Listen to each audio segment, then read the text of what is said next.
These videos will prove everything, my mother-in-law Margaret announced triumphantly, waving a USB drive in the air like a victory flag. I've been gathering evidence for months. She's not the perfect wife everyone thinks she is. I sat quietly in the courtroom, my hands folded in my lap, watching the scene unfold.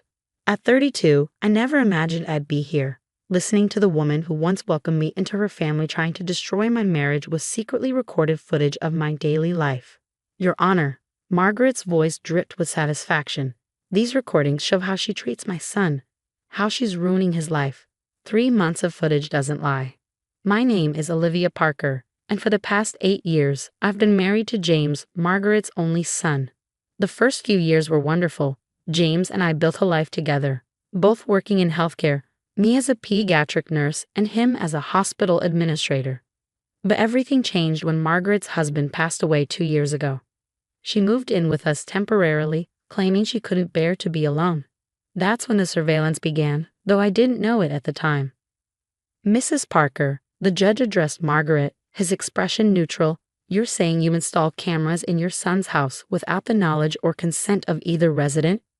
It's my house too, Margaret protested. I live there. I had every right to protect my son from her manipulation.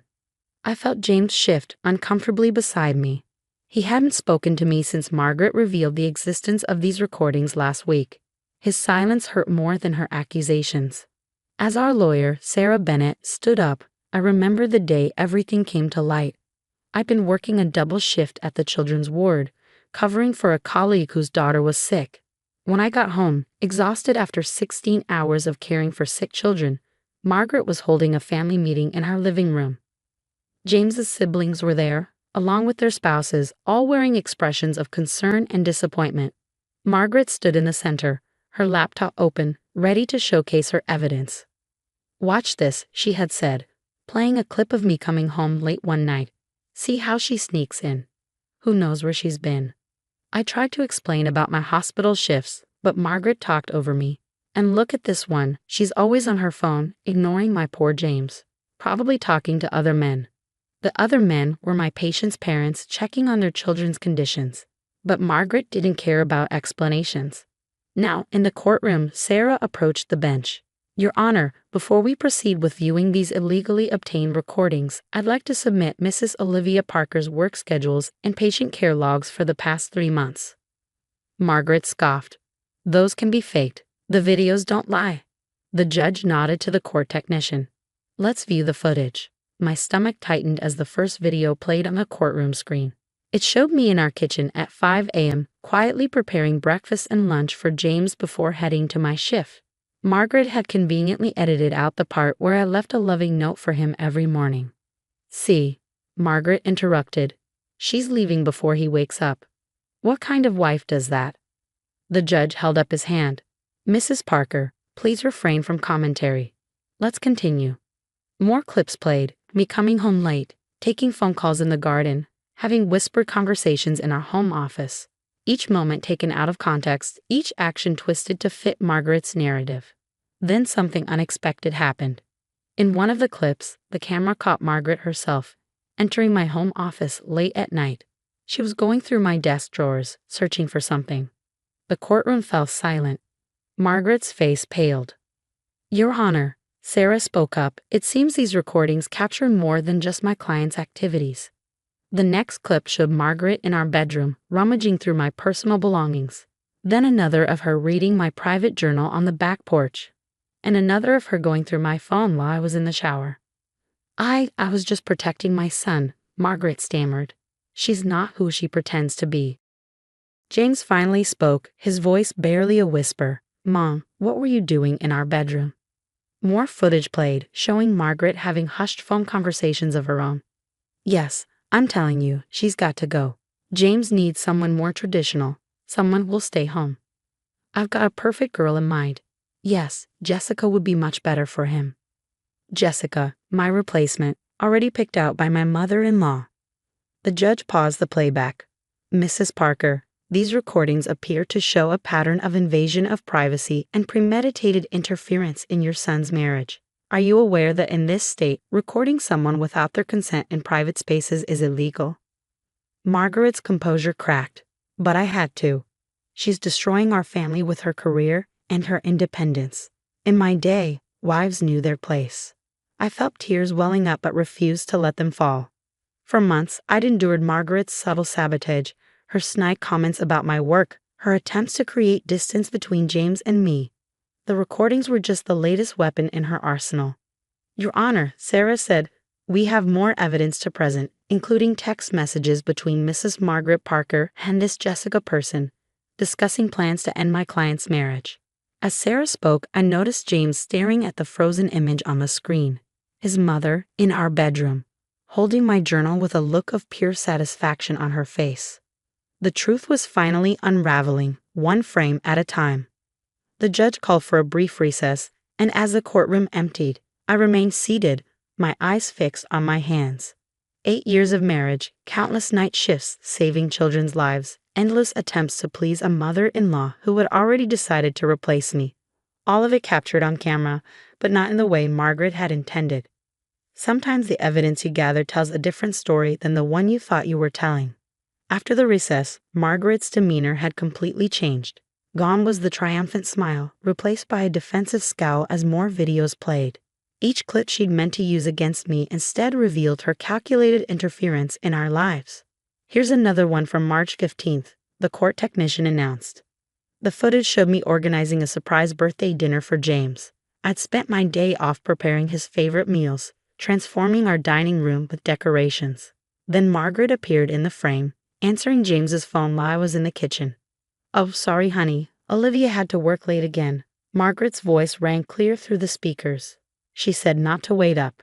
I remembered that night. James never came home for the surprise dinner. When I called him, it went straight to voicemail. The food went cold, the candles melted, and I fell asleep at the table waiting for him. Your Honor, Sarah interjected. We have phone records showing my client never made such a call. Mrs. Parker fabricated this excuse to prevent her son from coming home that evening. James turned to his mother, his face a mask of disbelief. Mom, I was so angry at Olivia that night. I thought she'd forgotten my birthday. I was protecting you. Margaret insisted, her voice rising. She's never home, always putting her career first. You deserve someone who'll put family first. The next clip showed Margaret in our garden, talking on her phone. Jessica, darling, remember what we discussed. The charity gala next week. Olivia will be working nights. It's the perfect chance for you to accompany James. Yes, wear that blue dress we picked out. I felt James stiffen beside me. The charity gala, where he'd spend the evening with Jessica, a young receptionist from his hospital's administrative office. Margaret had orchestrated the whole thing, knowing I was scheduled for the pediatric night shift. More footage played. Margaret deleting messages from my phone to James. Margaret accidentally spilling coffee on cards I'd written him. Margaret telling visitors I was probably out with friends when I was actually working saving children's lives. Mrs. Parker, the judge's voice was stern. These recordings document a deliberate pattern of interference and manipulation. Did you consider the impact of your actions on your son's marriage? I did it for James. Margaret's composure finally cracked. She's never been good enough for him. Always working, taking calls at all hours. What kind of wife does that? A pediatric nurse, Mom, James spoke up, his voice stronger now. She takes calls because children's lives depend on her. How many times has she rushed to the hospital at midnight to save a patient? The court fell silent as another clip began playing. This one showed me in our living room at 3 a.m., still in my scrubs, quietly crying while looking at our wedding photo. It was the night I lost my first patient, a 6-year-old girl named Sophie. Margaret's camera caught my vulnerability, but also her reaction, standing in the doorway, smirking, making no move to comfort me. Your Honor, Sarah stood. I'd like to submit Olivia's hospital records from that night. A young patient passed away despite my client's best efforts to save her. Rather than receiving support from her family, she was left to grieve alone while her mother-in-law documented her pain. I felt James's hand reach for mine under the table, the first contact we'd had in weeks. His fingers trembled as they intertwined with mine. I have one final clip, Sarah announced, nodding to the technician. The screen showed Margaret in my home office again, this time with Jessica. They were going through my medical certificates and awards, tucked away in my desk drawer. Look at all this, Margaret's voice dripped with disdain. She thinks these make her special. Don't worry, once you're in the picture, these will disappear. James needs a wife who understands that family comes first, not some career-obsessed woman who's barely home. Jessica looked uncomfortable. Mrs. Parker, I don't know about this. James seems to really love Olivia. Love isn't enough, Margaret snapped. Now, here's what we'll do next. The judge stopped the playback. I've seen enough. Mrs. Parker, you installed these cameras intending to prove your daughter-in-law was an unfit wife. Instead, you've documented your own systematic attempts to destroy your son's marriage. Do you have anything to say in your defense? Margaret looked around the courtroom, perhaps finally realizing how her plan had backfired. Her face crumpled, but not with remorse, with anger. She took my son away from me, Margaret burst out. Ever since they married, he's changed. He supports her career, he's proud of her work. That's not how I raised him. A wife's place is in the home, not gallivanting around saving other people's children while neglecting her own family.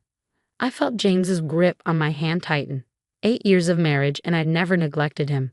Different shifts, yes. Late nights, certainly, but every moment we had together was filled with love, understanding, and mutual support. Until Margaret moved in and began poisoning our happiness with her outdated expectations and manipulative schemes. The footage she gathered as ammunition against me had instead exposed her own interference, her attempts to replace me with someone who fit her narrow view of what a wife should be. Every clip, every recorded moment revealed not my failures as a wife, but her failures as a mother who couldn't let go. As we sat there, watching Margaret's carefully constructed plan crumble around her, I realized something important. Sometimes the truth has a way of emerging, even when it's captured through a lens of deceit. The judge called for another brief recess before making his ruling. As the courtroom began to empty, I felt James lean closer. Olivia, he whispered, his voice thick with emotion. I am so sorry. I had no idea. I squeezed his hand, 8 years of love giving me the strength to face whatever came next. The cameras had stopped rolling, but our story wasn't over yet. When the judge returned, the atmosphere in the courtroom was electric with tension. Margaret sat alone now, her lawyer looking uncomfortable beside her as the judge shuffled through his notes. Before I make my ruling, the judge began, I have reviewed additional evidence submitted by both parties. This includes Mrs. Olivia Parker's professional accolades, patient testimonials, and most importantly, text messages between Margaret Parker and several other parties discussing her orchestrated attempts to end this marriage. He looked directly at Margaret. Mrs. Parker, your actions go beyond simple interference. You've committed several criminal offenses, including illegal surveillance, invasion of privacy, and intentional infliction of emotional distress. Margaret started to protest, but the judge held up his hand. I'm issuing an immediate restraining order. You are to vacate your son's home within 24 hours and maintain a distance of at least 500 feet from both James and Olivia Parker. Furthermore, you will be required to attend counseling sessions to address your controlling behavior. James stood up. Your Honor, if I may speak. The judge nodded. Mom, James turned to Margaret, his voice firm but sad. I've watched these videos in silence, seeing how you systematically tried to destroy my marriage. You interfered with our communications, manipulated situations, and tried to replace my wife with someone who fit your outdated ideals. He took my hand, pulling me to stand beside him. But what you failed to understand is that I love Olivia precisely because of who she is. Her dedication to saving children's lives, her strength, her independence, these aren't flaws to be corrected. They're the qualities that made me fall in love with her. Margaret's face crumpled. But James, I only wanted what was best for you. No, Mom, you wanted what was best for you, and it stops today. As we left the courtroom, I felt lighter somehow. The truth had finally come to light, captured ironically by the very cameras meant to destroy us. That evening, back in our home, James and I began the process of healing. We found and removed all 17 cameras Margaret had hidden throughout our house, in light fixtures, behind picture frames, even in our bedroom. I can't believe she went this far, James said, holding the last camera we'd found in his hands. All these years, I never saw how controlling she was. I'm so sorry, Olivia. I sat beside him on our couch, The same one where Margaret had hosted her family meeting to expose my supposed failings as a wife. You know what's ironic? I said softly. Those cameras captured some of our best moments too. The midnight cuddles when I got home from shifts. The way you leave coffee ready for me every morning. The quiet moments when we just hold each other after a hard day. James smiled, his first genuine smile in weeks. She was so focused on finding evidence against you, she missed all the evidence of our love. The next day, my colleague Linda stopped by. She'd been covering my shifts at the pediatric ward during the court proceedings. The parents have been asking about you, she said, hugging me tight, especially little Max's mom. He's doing so much better now, thanks to your quick thinking last month. I felt tears well up, remembering how Margaret had criticized me for rushing to the hospital that night when Max had a seizure. The cameras had recorded her calling me dramatic and attention-seeking as I ran out the door to save a child's life. James wrapped his arm around me. She's going back to work next week, he announced proudly. Where she belongs, saving lives and making a difference. 3 months later, we received an unexpected package. Inside was a letter from Jessica, along with a USB drive. I wanted you to have this, she wrote. Your mother-in-law didn't just record at your house. She recorded our conversations too, planning how to break up your marriage. I'm truly sorry for my part in it. The footage is yours to do with as you wish. We never watched those recordings. Instead, James and I made our own videos of date nights, quiet moments, and celebrations of each life saved at the hospital. We created new memories, untainted by hidden cameras and secret agendas. Margaret respected the restraining order, though we heard through family that she was struggling to accept her role in what happened. The counseling sessions were helping, they said, forcing her to confront her controlling behavior and outdated views. 1 year later, as I sat in our garden after a long shift, James joined me with 2 cups of coffee. You know what today is? He asked. I smiled. The anniversary of the court case. No, he corrected, pulling me close. It's the anniversary of the day we took our life back. He was right. The cameras that were meant to prove I was a bad wife had instead strengthened our marriage, showing us the importance of trust, understanding, and standing together against those who would tear us apart. As we sat there, watching the sunset, I realized that sometimes the best evidence of love isn't what's captured on camera. It's in the quiet moments, the supporting hands, and the hearts that choose each other every single day. The cameras were gone, but our story continued, stronger than ever. Sometimes the best revenge isn't getting even. It's living well, loving deeply, and knowing that no amount of surveillance can capture the true essence of a marriage built on trust, respect, and unconditional love.